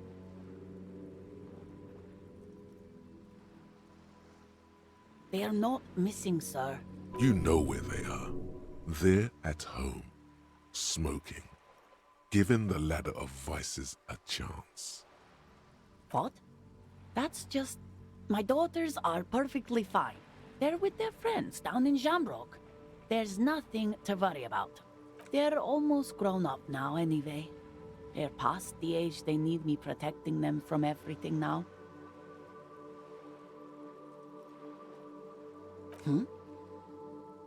I don't mean to disrespect, sir, but you are being a bit of a cockatoo here. For what it's worth, I agree. But cockatoos can't be stopped when they get like this. It's better to indulge him at this point. Nothing. Go read up on them if you're so interested. There's a great book in the bookstore. Maybe you should.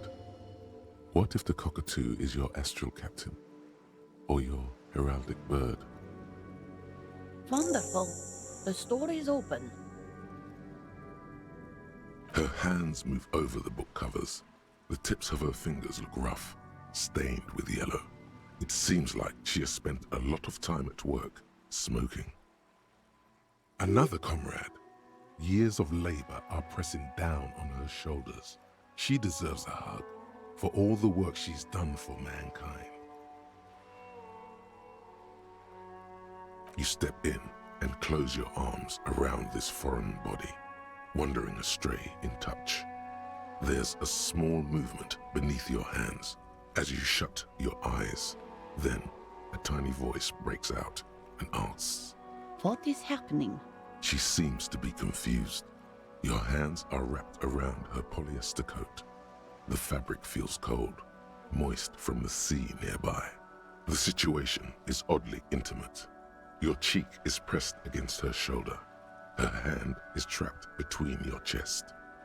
5 seconds pass, and their passing seems so unimaginably long. Then she coughs and says again, What are you doing, officer? Fighting for it how?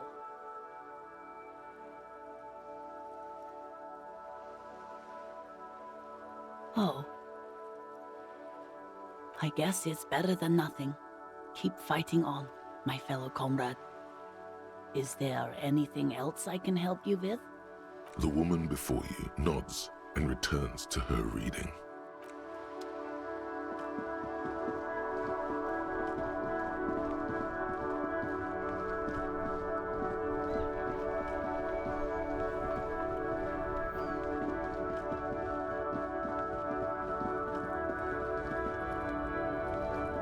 Looking for something odd? Come to...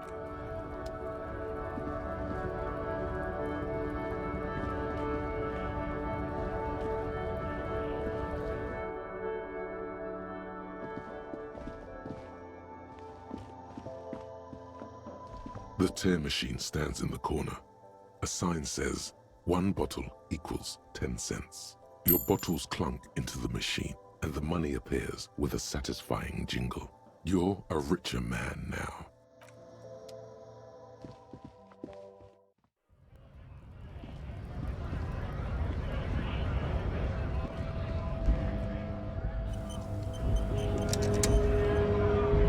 Right to work! Right to work! Shame on you! Not before you get in there and get your ass whooped. Learn by failure, I always say. He might have some advice, but you got to at least try to fight Measurehead first. Return if you fail.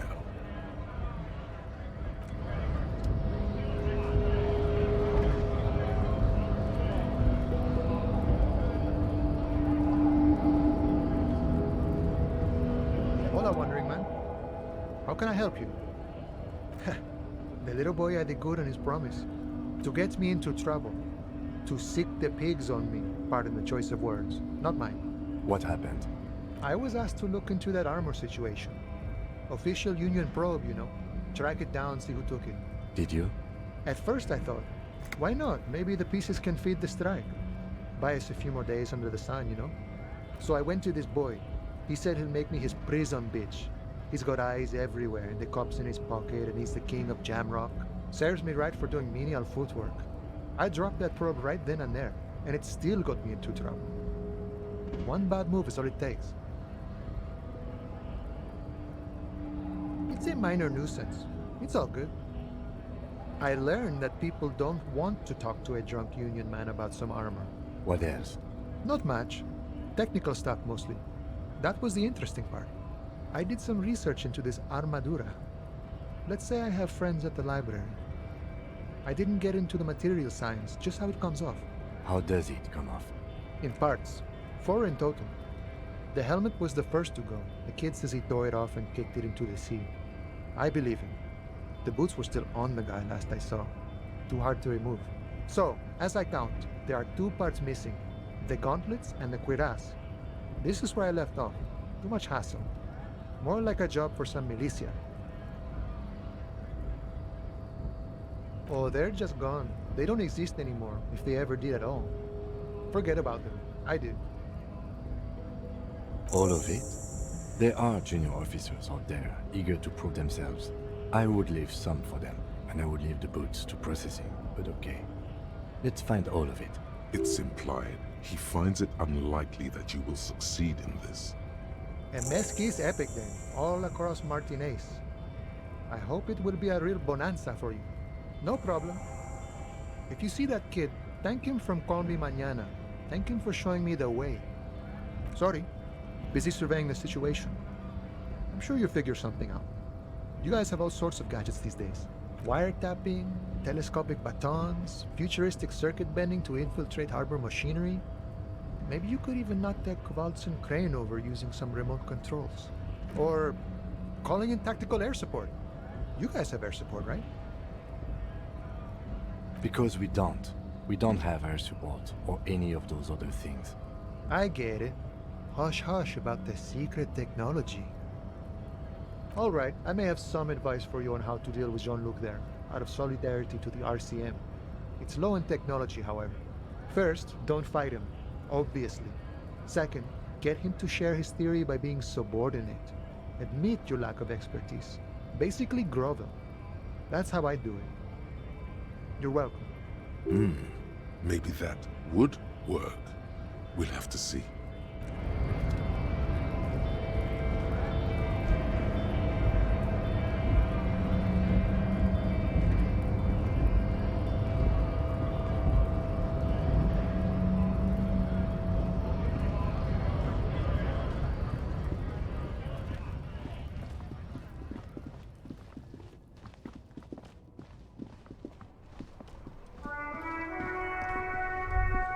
The afternoon sun shimmers off the white on blue police livery of the motor carriage.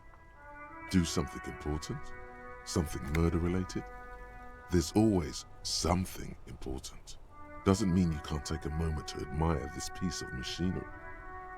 This is a Caprice Canema, the Caprice Motor Corps follow-up to their highly successful workhorse, Caprice 40, and the answer to the Lum's racing breed, Ferv series. With its air-cooled, rear-mounted 12-cylinder compression ignition engine driving the rear wheels through a 4-speed manual gearbox, the Canema is able to reach 100 kilometers per hour in 13.5 seconds and go on to a top speed of 180 kilometers an hour. The high center of balance is offset by a large battery bank mounted at the bottom of the cabin, feeding all the auxiliary systems and making the Canema effectively a mobile power plant. Due to a quite steep price tag, it is very unusual to see one in police livery.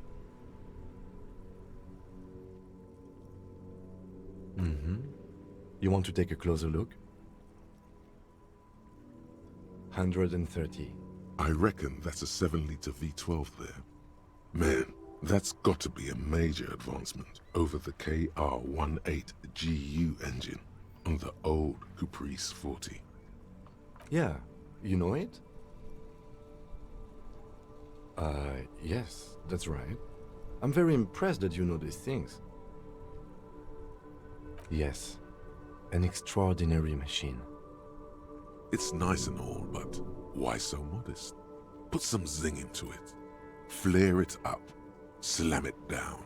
Helium headlights would improve the range and quality of the visual field a lot. Actually, I have a pair at home. Just haven't gotten around to fitting them yet. I need to lay some wiring for the ballast first. You want to help? Thank you for the offer. That might be fun. Let's do the case first, though, alright? He liked the idea. Inside, you see a set of steering levers, a radio microphone, a pull-out toolbox, and the soft glow of the fuel preheater gauge. This is Precinct 57. How may I assist you? Third officer, what's the number? And the make of the armor, if you know it. Got it. I'll contact the ICP database immediately. Call back tomorrow. Hopefully they'll have dug up something useful by then. The International Collaboration Police, ICP, is an inter-Isolari law enforcement service, the crown jewel in the moral intern diadem, alongside EPIS and the coalition government. 57th, over and out. In the cabin, you see a set.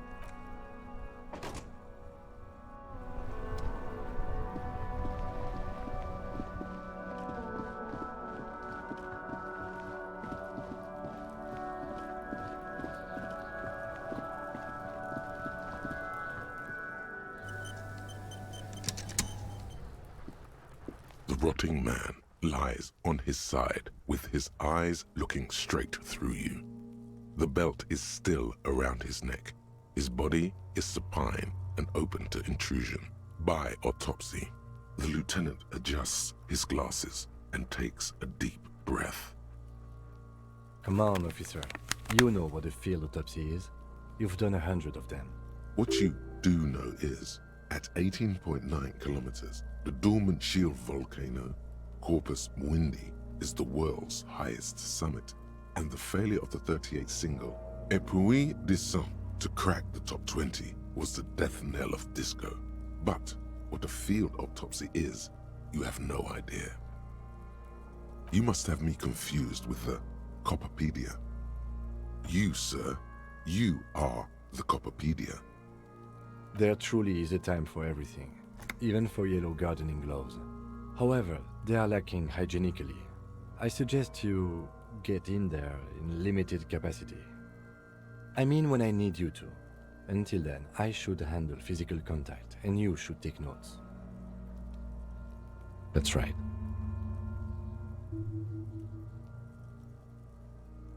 The dead man stares in silence as you crack open the ledger. The bright red paper is covered in boxes and lists, describing the condition of his skin and organs in 3 parts. Above those, an 11-field info form needs filling out first. It begins with, "That's you." The corpse is indifferent to your scribblings, just lies there. The next box says, KK57-0803.0815. KK equals Kim Kitsuragi. 57 equals Precinct 57, followed by his date, 0803, and time of arrival, 0815, on the scene. He's indexed the case after himself, not you. That's because he doesn't want to bring up the messy question of your initials.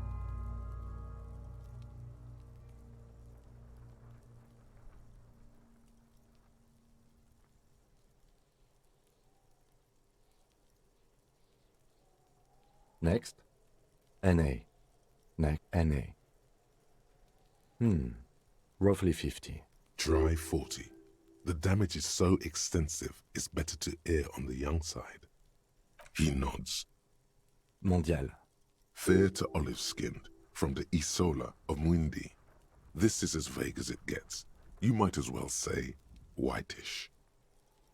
The pudgy mess of curdled meat looks neither mondial nor anything other. Fucky! Male. Pigs can have sex! Nor does he look male, with his pregnant belly and indistinguishable face. We're still going with March 4th. 51. What else? 9. Body identified by is non-applicable. 10. Case number is the same as the coroner's case. KK 57 0503 0815 listens motionless, with the cargo belt still around his neck. Only one box remains. None, at least not after the initial examination. Interfering with the body's position or wounds post-mortem. They'd have to have incapacitated and carried him over. This man was more than a match for untrained dog walkers. Your central nervous system recognizes this gesture. It's the stations of the breath. Ecclesiastic, religious in nature, a holdout from pre-DeLorean burial rites. It takes him 2 seconds to perform. Then, we should start the post-mortem. The corpse cannot feel Kim's hand on his chest. It no longer meaningfully interacts with its surroundings. A thicket of boxes and lists on red copier paper tries to answer why. Clothes. The deceased wears armored boots and white briefs. The make of the briefs is Babrodine, I think. Let's see. See, it's happening. Babrodine, yes. Inexpensive. Size M. Color white. The disappointment is palpable. The red-haired thing was expecting something more lurid. The rest of the clothes have been removed post-mortem by scavengers in order to get to the victim's ceramic armor. Officers are in search of the missing pieces. Removal of the boots is left for processing. It would be clever of you to omit the boots altogether, sire. If you are to keep them for yourself, as you ought to, you have deserved them more than anyone else. Patience. After the autopsy, before the body is taken away, there will be a window of opportunity. After the lieutenant has gone to sleep. I hope this has helped you, my liege. The boot has a serial number. It's E50.100.100. The lines between the plates are in the shape of the alphanumerical. The number is purposefully concealed by the design. Tattoos. The upper torso is covered in a single, continuous tattoo, resembling a national pattern. It reaches from the right shoulder to the heart. The ink is blue and white. The assistant has a color photograph of the markings, to be added to the case files as document A1. The photo is taken on the scene, using a Trigat Mini. The deceased has a belt for airlifting cargo around his neck, tied with a hangman's knot. Color yellow. Length 3 meters. There is a buckle on the other end. Well-nourished, athletically built, measuring 1.8 meters. Generally consistent with age 42. Preservation is good. Ambient temperature below freezing. Body hair is light brown. Distribution is consistent with age. The deceased had male pattern baldness. Hair is combed back, short. The hair under your latex fingers feels cold to touch, wet. The stench is suffocating. Strands of dark brown hair start sticking to the latex of the glove, like thread off a rag doll's head. There must be brilliantine in there. He's combed his hair back with oil. Lividity is consistent with hanging. The head is congested. Contusions are present on the head, chest, and thighs. Consistent with stones thrown post-mortem. Low velocity. Fucking low velocity? You think Kuno doesn't know what you're talking about? Velocity was fucking max. Talking shit about Kuno's velocity. In addition, there are bite marks on the face, scalp, and chest. Consistent with predation. Ligature mark.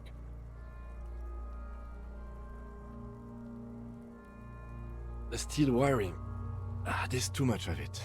We need to remove the belt so we can get to the ligature mark. You got just the right tool for that. The chain cutters.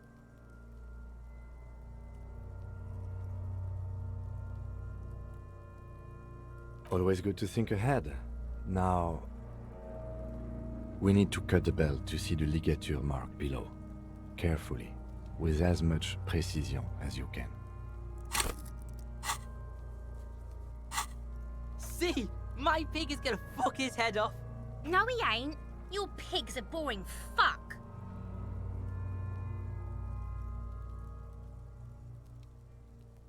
The belt is equally tight around the whole circumference of his neck, swelling over the edges like white bread rising from the east.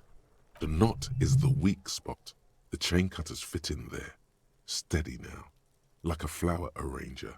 2 cuts and it should come loose. After some deliberation, you sink the cutters into the knot tying the belt together. You squeeze the rubber handles together, sweat forming on your brow. Snap! The knot is slashed. Another cut and the belt falls apart like a flower bouquet, revealing the dead man's neck and the dark red ligature mark around it. The rope rises to a point, leaving a gap in the ligature mark. The suspension point is in the back of the neck. As it ought to.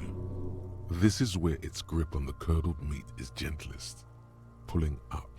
Hemorrhaging is observed on the skin, above and below the ligature mark. The mark is well pronounced, consistent with a drop from 1 or 1.5 meters. Chest is intact, normal contour, abdomen is protuberant, pelvis intact, genitalia... No! Let's get out and see! I fucking knew it! Genitalia is male and unremarkable. No evidence of injury. The dead man's penis is average-sized, congested from the downward collection of blood. The testicles are uneven in length, hanging underneath. The genitalia is greenish. Marbling is present around the crotch. Back is symmetrical and intact. Upper and lower extremities are intact, but asymmetrical. There are combat injuries on the right hand, thigh, and hip. Bullets have bitten little pieces out of him. It must have been excruciating, especially the hip. Before you is a temple of pain that knew little tenderness in life. In addition, I see smaller, residual scars.